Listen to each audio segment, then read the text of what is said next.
некоторые документы после того, как у нас проект завершился, удалось забрать на частное хранение. Знаменитая такая карта, о которой в интернете очень много говорят. Мы ее как раз сегодня впервые покажем.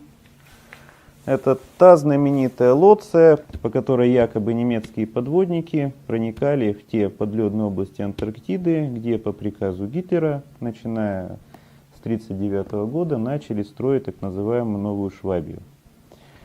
Очень часто этот документ появляется в сети в связи с так называемой проблемой полой земли Леогарты. Но это отдельный вопрос, потому что в первую очередь мне как журналисту интересно было проанализировать подлинность этого документа.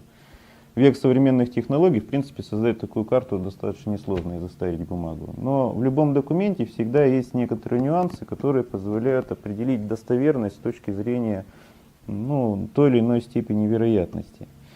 А первое, что меня вызвало сомнение, конечно, в этом документе, когда я начал его анализировать, это вот тут забавная такая циферка 400 метров. То есть для того, чтобы попасть в проход, который ведет к неким внутренним полостям в Антарктиде, подводная лодка немецкая должна была погрузиться примерно на 400 метров. Если возьмем технические параметры немецких лодок Второй мировой войны, у них предельная техническая глубина была примерно 250-300 метров максимум. То есть на 400 метрах ее уже начинало корежить и немножко подтапливать. Но есть определенные забавные нюансы, над которыми надо работать. Технические специалисты в области вот именно военно-морского флота подтвердили, что да, такое могло быть. На тот момент некоторые лодки, которые строились специально для спецконвоя фюрера, их называли, если мне память не изменяет, так, немножко вульгарным словом «корова», потому что это реально были такие здоровые лодки, предназначенные исключительно для средств техобеспечения, они имели, как и современные лодки, двойной корпус. И нашли мы забавную такую информацию в документах, что вот как раз прослойку между прочным и так называемым обычным корпусом заполняли спиртом. Я не знаю еще, как это можно просчитать, с этой темой работаем, но, возможно, вот именно за счет вот этого изоляции как раз повышалась и прочность корпуса. Почему спиртом, тоже надо выяснять. Вообще интересно, вот синяя тетрадочка такая тут есть, и некоторые другие документы, там написано, что необходимо из Берлина, из других там областей прилежащих взять всю картошку, то есть из картошки банально гнали спирт, для того, чтобы как раз обеспечивать вот эти лодки. В самом документе описывается непосредственно вся методика прохождения, перевод он есть, то есть все дифференты, на каком стадии прохождения нужно там дифферент взять на нос, где нужно взять дифферент на корму. И интересное совпадение, вот опять же, когда начинали анализировать, пройдя определенное количество километров, лодка попадает во внутреннюю полость, где можно всплыть. Полость достаточно большая. Начали, когда примерно смотреть, очень похожа структура и размер этой полости на озеро Восток, наше знаменитое, где последние 10 лет проводятся различные интересные исследования, где пытаются зачем-то досверлиться до поверхности. Научная эта подоплека, она понятна для того, чтобы исследовать. Но как-то все время уходит в сторону вопроса о том, что в самой дальней оконечности озера Восток находится непонятная и необъясненная до сих пор учеными геомагнитная аномалия, про которую так иногда говорят. Что за геомагнитная аномалия, тоже непонятно.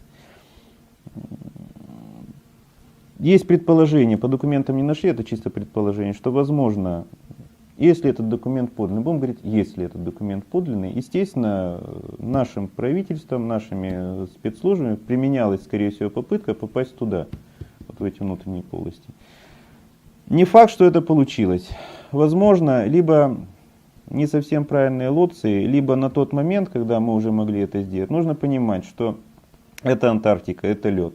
То есть профиль периодически меняется, климат теплеет. То есть вполне возможно, что через даже десяток лет все вот эти лодцы не стали неактуальны, потому что банально променялся профиль прохода.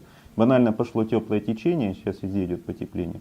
Либо замыло, либо профиль изменился настолько, что не пройти. Соответственно, что сделать? Попытались пойти сверху. Самый простой способ. Это как вариант. Зачем это было нужно? Давайте вспомним историю. Что сделал наш военно-морской флот сразу же после того, как мы победили во Второй мировой войне. Мы заняли область, которая сейчас называется базой Новолазаревская. А раньше и на базе Новолазаревская в период, по-моему, с 41 по 45 год располагалась как раз та немецкая база, которая должна была отвечать за создание так называемой Новой Швабии, Новой Земли. Что наши там нашли, толком неизвестно. Но сейчас интересная информация такая ходит на многих аукционах и Сорбии и прочих. Есть такой забавный лот, если кому-то удастся его найти. Это вот тот немецкий флажок, который разбросали немецкие летчики, когда столбили эту территорию. Было разбросано что-то порядка 1000 флажочков, и вот один такой флажочек на аукционе Сорби сейчас идет по лоту от $1 миллиона. Так что, если кто-то сможет найти, будет очень интересно. Вторая часть документа тоже очень спорная, очень интересная, но тем не менее находит очень много подтверждений в трудах и древних историков и философов, и вообще, скажем так, в общемировой мифологии. Очень спорная часть, долго мы над ней думали, однозначного ответа до сих пор нет. Вот это вот два полушария, они изображают не какую-то гипотетическую придуманную Землю, а якобы это непосредственно карта той внутренней полой части Земли, куда немцам удалось проникнуть. Даже вот здесь вот на одной из половинок нарисованы те базы, которые якобы немцы сумели уже создать. Так это или нет, сказать сложно, но вот к этой карте, а сделано их было, судя по тому, что вот написано в нижней части, 1500 экземпляров в лагере Дахау, и, скорее всего, все, кто печатано в 1944 году. И все, кто это все делали, очевидно, были уничтожены. Плюс еще интересные пометочки, тоже мы долго гадали, пока не встретили одного нашего заслуженного гидронавта таврического. Человек очень известный, в свое время руководил подводными исследованиями еще во времена СССР. Мы сначала думали, что это даты, когда тают ледники. Он говорит, ребята, это же, говорит, показаны приливы и отливы. То есть вот эта лодка, она была еще сделана с учетом приливов и отливов. То есть, очевидно, либо там течения идут, либо изменяется, может быть, или давление, или происходят какие-то другие вещи. То есть, скорее всего, таких карт на каждую подводную лодку было несколько экземпляров. Потому что здесь даты фактически даны даже не на сезон, а на месяц. То есть помесячно, то есть они еще промеряли, когда идет отлив, когда идет прилив, когда там что-то происходит непонятное. То есть, не зная вот всех вот этих вот параметров, естественно, попасть туда крайне сложно. Мне вообще, честно говоря, даже непонятно, как немцы смогли, если они это сделали, пройти этот тоннель. Но интересно другое, что вообще вся вот эта вот тема с Антарктикой, с Новой Швабией и с полой землей возникла у них довольно стихийно в 1937 году, после известной экспедиции Эрнста Шефера, когда изначально ННРБ решила исследовать Тибет для того, чтобы поискать следы арийцев. Есть у меня этот фильм «2,5 часа», где там они измеряют головы этих самых тибетцев и проводят различные этнографические исследования.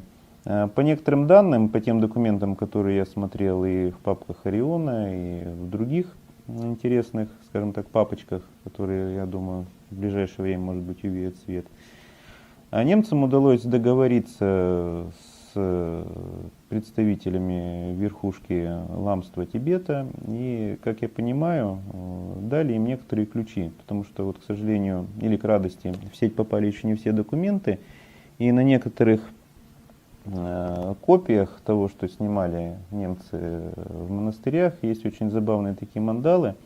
Некоторые мы расшифровывали при помощи официального переводчика Далай-ламы в Москве. Так вот, некоторые мандалы, они описывают, например, совершенно невероятные вещи с точки зрения современной науки. Например, как управлять ураганами. То есть такая красивая какая-то схема, вокруг несколько кругов записи, то есть как будто формула. Но забавно то, что для того, чтобы все это работало, вот кто немножко знаком с Тибетом, должен помнить, что такие вот мандалы, они обычно шли свитками. То есть такой свиточек идет, и там обычно 6 таких вот мандал. Смотреть их надо не планарно, а в объеме. Это вот тоже, как мы нашли. То есть, когда их располагаешь определенным образом друг на друга, у тебя получается определенная объемная модель. И вот тогда, каким-то образом, может быть, это какой-то визуальный код, может быть, это какой-то образный код. И вот тогда эта система действительно начинает работать.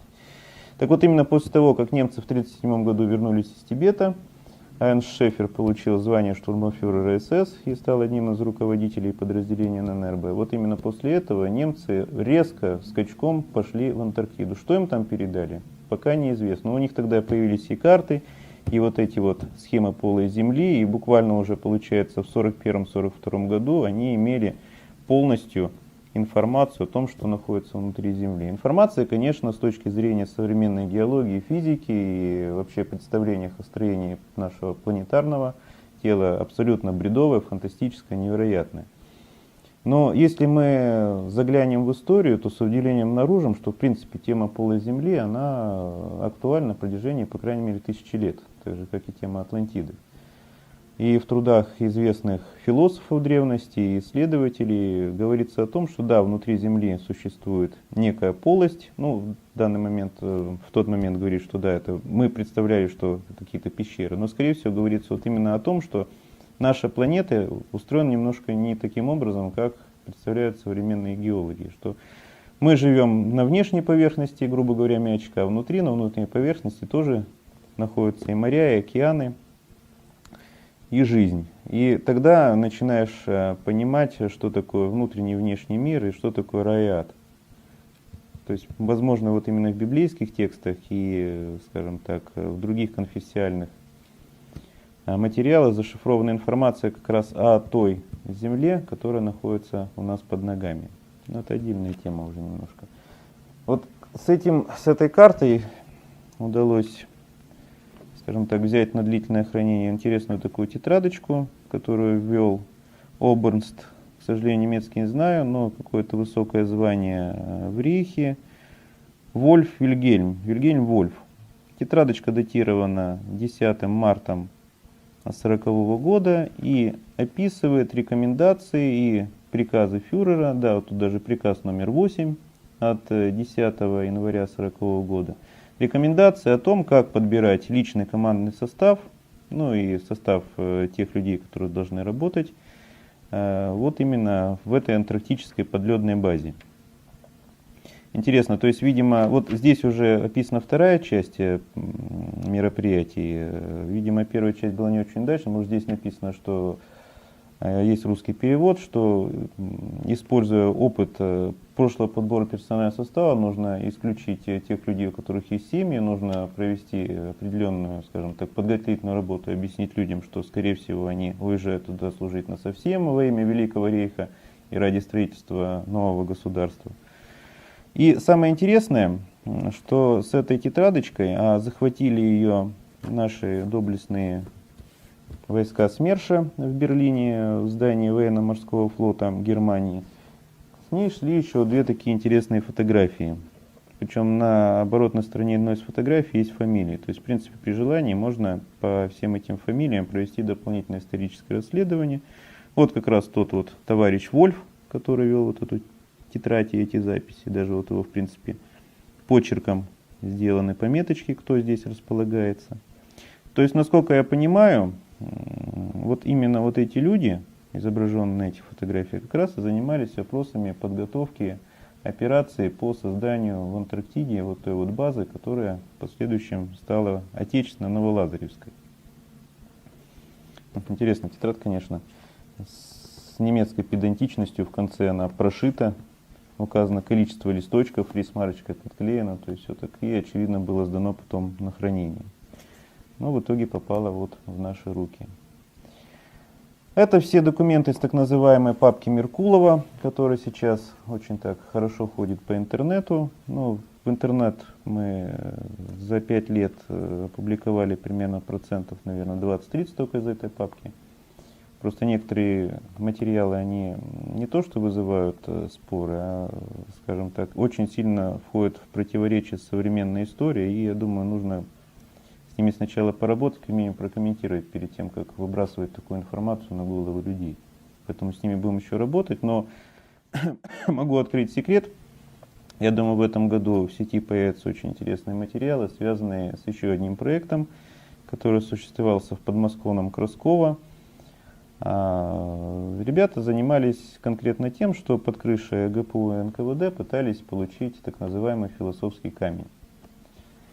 Причем не для того, чтобы получать из неблагородных металлов благородные, так называемые. А задача была намного интереснее, намного сложнее. То есть пытались получить некое вещество, которое позволяло продлевать биологическую жизнь организма. То есть, очевидно, раскрыли какие-то секреты, которые позволяли увеличивать количество периодов деления клеток. То есть человек почему стареет? Потому что у нас определенно генетически заложено, что 100 раз клетки делятся, потом у нас, скажем так, этот процесс начинает замедляться, организм просто начинает стареть.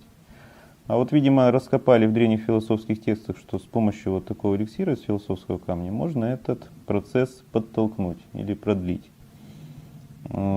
Сейчас у меня в архиве порядка 100 страничек вот из этой папочки по философскому камню, причем там документы касаются и начала непосредственно самого проекта. Изначально проект назывался «Андроген», потом переименовали его в «Аргус». Там же находятся отчеты, в том числе отчеты для ЦК КПСС и личные доклады Иосифу Виссарионовичу Сталину и его там некоторые резолюции. И в конце даже приводится расшифрованная формула, как получать этот философский камень. То есть на 7 страницах, что нужно собрать, какие материалы использовать, в какой последовательности, что нагреть, что смешать. Я, к сожалению, не физик, но так как в свое время, когда жил еще в Перми, занимался некоторыми вопросами и альтернативной энергетики, и некоторыми другими интересными вещами, так вот, последние 2 странички, описание того процесса, который проходит, очень похоже на то, что сейчас называют холодный термоядерный синтез. То есть, вот, если специалистам показать, я думаю, они найдут там очень много интересных совпадений. И документы там связанные есть с теми материалами, которые в принципе им там присылали, там, начиная от 10 килограмм золота, заканчивая там сурьмой и прочим. То есть эти ведомости отчетные и даже материалы по отчетам ученых, которые работали по проекту «Философский камень», как они ездили в Германию, обменивались. Тогда еще была возможность, опыт с нашими на тот момент еще коллегами, которые в последующем перестали коллегами быть. Это вот то, что нас ждет в этом году. Надеюсь, с коллегами из Крамолы мы этот вопрос и осветим и покажем вам много интересного, то, что вы еще не видели. Вопросов много вызывает еще в сети так называемый проект «Орион» или «Ромб». Проект реально существовал. До сих пор еще живы те люди, я с ними встречался, которые непосредственно этим проектом руководили. Проект очень, скажем так, неоднозначный и, может быть, даже не совсем понятный. Возник он по распоряжению Андропова в 1982 году. Задача, причем, была достаточно интересная. Возник он на базе того, что в начале 80-х, по-моему, как раз это была весна 1982 года, наши станции электромагнитного, были у нас уже тогда станции электромагнитного наблюдения, зафиксировали некий непонятный всплеск электромагнитного поля. Скорее всего, это были первые эксперименты с Харпом или с какими-то другими установками. Занимался изучением этого вопроса Мигулин, известная такая очень личность в научных кругах. Причем отчет очень интересный, там даже написано было то, что отчет он есть, мы, я думаю, его покажем на нашей передаче, что всплеск был такой мощности, что некоторые, причем самое что интересно, военные конструкции металлические, они подверглись, скажем так, некому воздействию, в результате которых металл стал более хрупким.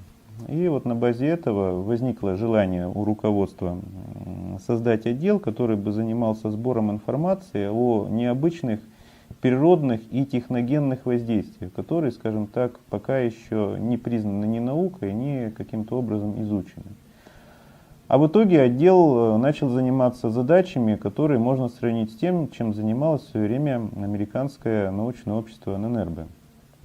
То есть начали вроде с простых природных таких вот воздействий, в том числе, кстати, должны они были заниматься и вопросами прогностики, то есть, грубо говоря, что произойдет, если все льды вдруг растают, и как будет цивилизация на планете существовать, или если прилетит большой метеорит, как это будет воздействовать на цивилизацию. А в итоге получалось, что, занимаясь этой темой, исследователи проекта РОМБ начали собирать информацию и об исторических аспектах, и о тех цивилизациях, которые раньше были. И в итоге собрался такой очень интересный труд, такая библиотека, состоящая порядка из 200 томов. Но вот, говорю, мне где-то примерно 20 удалось перелистать.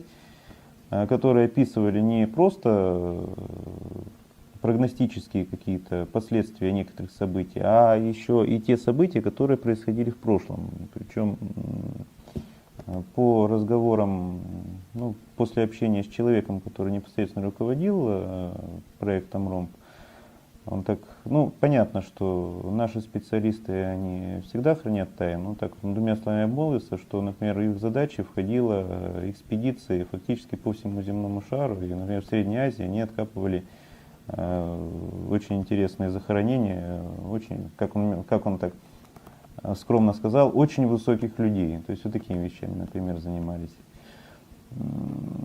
Был гражданский аналог у проекта РОМ, который назывался ГИОСТ. Кстати, еще до недавнего времени сайт ГИОСТа вполне официально существовал в интернете, закрыли его буквально год назад. Но те, кто хочет посмотреть, чем же на самом деле занимался РОМП, вполне может в любом поисковике набрать слово ГИОСТ и найти несколько очень интересных гражданских отчетов. В этих гражданских отчетах, кстати, вполне официально упоминается и проект РОМП, и даже указана войсковая часть ФСБ СССР, которая этим занималась. В последующем, кстати, войсковая часть была передана под патронаж МЧС. Чем сейчас занимается, к сожалению, уже неизвестно. Опять же, среди документов ромба есть интересные такие таблички и схемы, которые в том числе подтверждают и материалы немцев по полой земле. И есть там интересная карта, которая показывает, что произойдет, если вдруг по земле пройдет приливная волна, которая уничтожила последнюю цивилизацию около 12 тысяч лет назад. И обозначена зона выживания. Там это и Урал, и многие другие интересные места. Америка на этой карте практически полностью уходит в историю.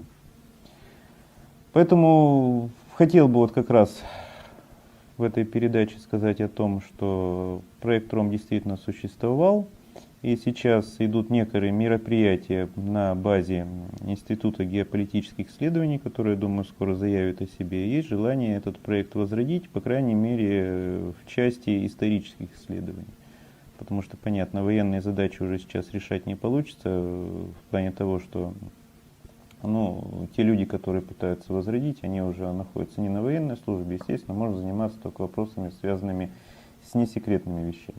Общался я с одним человеком, который в середине 80-х годов непосредственно принимал участие в переправке за границу части архива ННРБ при участии одного известного человека, соратника Березовского. Мы фамилии особо называть не будем, но кто в курсе, тот понимает. То есть да, была организована кампания, часть документов просто утекло за границу. Кто мог такой коридор сделать, кто мог инициировать? Понятно, что такие вещи делаются как минимум на уровне государства. Потому что просто так зайти на военную особо охраняемую часть, договориться что-то вынести, это можно только с разрешения высшего руководства.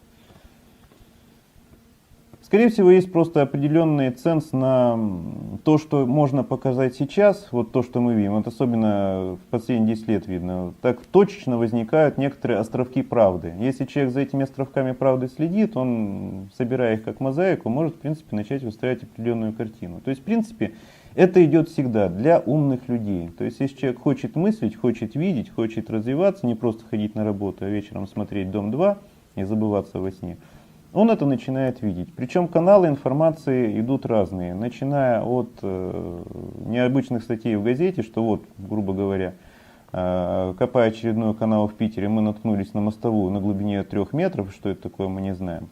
Вот уже опорная точка, начинает человек думать. И заканчивая тем, что вот вышел сейчас вполне красивый художественный фильм, который называется «Восхождение Ориона». Но человек, который немножко мыслит концептуально и смотрит чуточку глубже, он видит еще один вектор, еще одну опорную точку, которая все постепенно складывает определенное совершенно новое мировоззрение.